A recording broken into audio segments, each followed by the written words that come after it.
অহনার বিয়ের কথা শুনেই এবার অহনাকে নিজের কাছে ফেরানোর চেষ্টা অর্জুনের। হ্যাঁ বন্ধুরা, আমরা এমনটাই দেখতে চলেছি বড়লোক ঘরে ছোট বউ ধারাবাহিকের পরবর্তী আপডেটে। পুরো ভিডিওটি দেখার আগে তোমরা যারা এই চ্যানেলটিতে নতুন আছো তারা কিন্তু অবশ্যই এই চ্যানেলটি সাবস্ক্রাইব করতে ভুলো না। তো চলো বিস্তারিত জেনে আসি। ছোট মামা যখনই অহনার কাছে এসে জানিয়ে দেয় যে আসলে সে আর দুর্গাদেবী মিলেই পাত্রী দেখার জন্য গিয়েছিল, আর এতে করে তখন অবাক হয়ে যায় অহনা। ঠিক মনে মনে বলছে তাহলে শেষ মুহূর্তে এসে আপনি এত তাড়াতাড়ি বিয়ে করার জন্য রাজি হয়ে গেলেন। বেশ, তাহলে আপনি যেহেতু রাজি হয়ে গেছেন তাহলে আমিও আর কোনো কিছুতে বাধা হয়ে দাঁড়াবো না। ঠিক তখনই সুযোগ বুঝেই ছোট মামা বলছে আমিও চাই যে তুমিও একটা বিয়ে করে নাও। এতে করে তখন অবাক হয়ে তাকিয়ে থাকে ছোট মামা দিকে। ঠিক তখন বলছে আমাকে ভুল বুঝেছো না, তুমি আমার কথাটা পুরোটা শোনো, তারপর তুমি আমাকে সিদ্ধান্ত জানাও তুমি কি করতে চাও। ঠিক তখন বলছে যদি ছোট এত কম সময়ের মধ্যে একটা পাত্র জোগাড় করতে পারে এবং সে দ্বিতীয় বিয়ে করার জন্য রাজি হতে পারে, তাহলে তুমি কেন নিজের জীবনটা এভাবে নষ্ট করে ফেলবে? তুমি এমন কেন একজনকে পেয়েও হাতছাড়া করে ফেলবে যে তোমার কথাগুলো শুনবে এবং তোমার কথাতেই সে রাজি হবে এবং তোমাকে চাকরি করার জন্য অনুমতি দেবে? তাহলে এমন কোন ছেলেকে তুমি হাতছাড়া করবে অহনা? ঠিক তখনই বলছে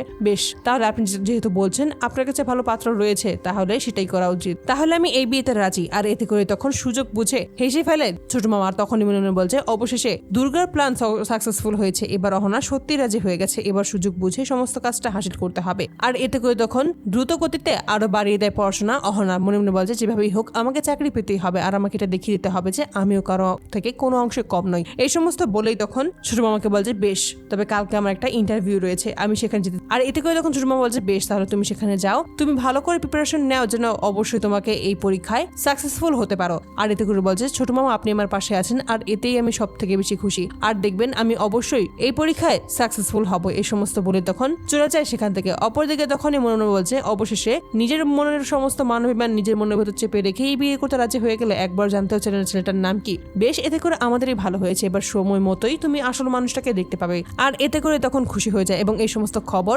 দুর্গাদেবীকে জানিয়ে দেয়। অপরদিকে দুর্গাদেবীও বলে যে হ্যাঁ, আমি বেশ ভালোভাবে বুঝতে পারছি যে আসলে আমার ছেলেটাও ওকে ছাড়া এক মুহূর্ত থাকতে পারবে না, আর আমিও ওকে যখন এই সমস্ত কথা বলেছি এতে করেই তখন ও রাজি হয়নি। আর আমার মনে হচ্ছে যে এবার তাহলে আমাদের সমস্ত প্ল্যান সাকসেসফুল হতে বাধ্য।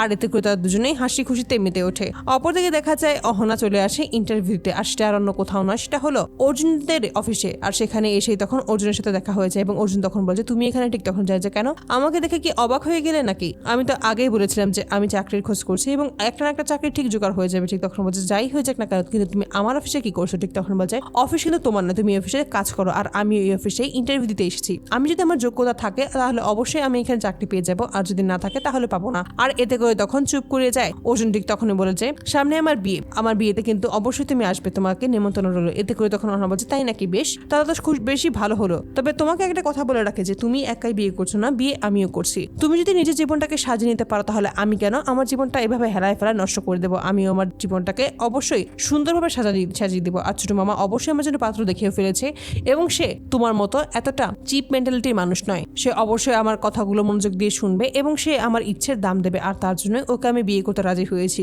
এতে করে তখন অর্জুন অবাক হয়ে বলছে সত্যি কথা বলছো? তুমি সত্যি বিয়েটা করবে? অহনা ঠিক তখন বলছে কেন, তুমি যখন বিয়ে করতে রাজি হয়েছে তখন আমি কেন এই বিয়েটা করতে পারবো না? কোথাও কি লেখা আছে যে শুধুমাত্র তুমিই বিয়ে করতে পারবে আর মেয়েরা বিয়ে করতে পারবে না? এতে করে তখন অর্জুন বলছে না, এমনটা কোথাও নেই, কিন্তু আমি তোমাকে বলছি শেষবার কি আমরা একটা সুযোগ পেতে পারি না? আমাদের সম্পর্কটা কি এখানে ইতি টানতে হবে? ঠিক তখন বলছে অবশ্যই, কারণ তুমি কোনোদিনও আমার এই শর্তগুলো মেনে নিতে পারবে না, আর যে আমার শর্ত মেনে নিতে পারবে না তার সাথে আমি কিসের সংসার করব? তার সাথে থাকাও আমার কোনোভাবে সম্ভব নয়। আর আমি যাকে বিয়ে করছি সে আমার সমস্ত কিছু জানে এবং ছোট মামা সবটাই বলেছে এবং সে সমস্ত কিছুতে রাজি হয়ে গেছে এবং সে বলে দিয়েছে যে তার কোনো আপত্তি নেই। আর এতে করেই তখন অর্জুন অবাক হয়ে যায়। তখনই বলে যে না, কোনোভাবেই আমি তোমাকে ওই ছেলের সাথে বিয়ে হতে দেবো না। এতে করে বলছে কেনই বা দেবে না? তুমি যেহেতু নিজেই একটা মেয়েকে বিয়ে করছো, তোমার মা নাকি পাত্রীও দেখে ফেলেছে, তাহলে তুমি কেন আমাকে বিয়ে করতে দেবে না? ঠিক তখন বলছে অহনা প্লিজ দয়া করে আমাকে একটা সুযোগ দাও, আমি আবারও চাই সমস্ত কিছু ঠিক করে নিতে, তুমি দয়া করে এই সমস্ত ভুলটা করো না। ঠিক তখন বলছে আমি আগে স্পষ্ট করে জানিয়ে দিয়েছি, কিন্তু আমি এখন আর কোনো কিছু করতে পারবো না, কারণ সমস্ত কিছু আমার হাতে নেই, সমস্ত কিছু আমাদের হাতের বাইরে চলে গেছে, এখন আমাদের গুরুজনরা যেটা চাইবে সেটাই হবে।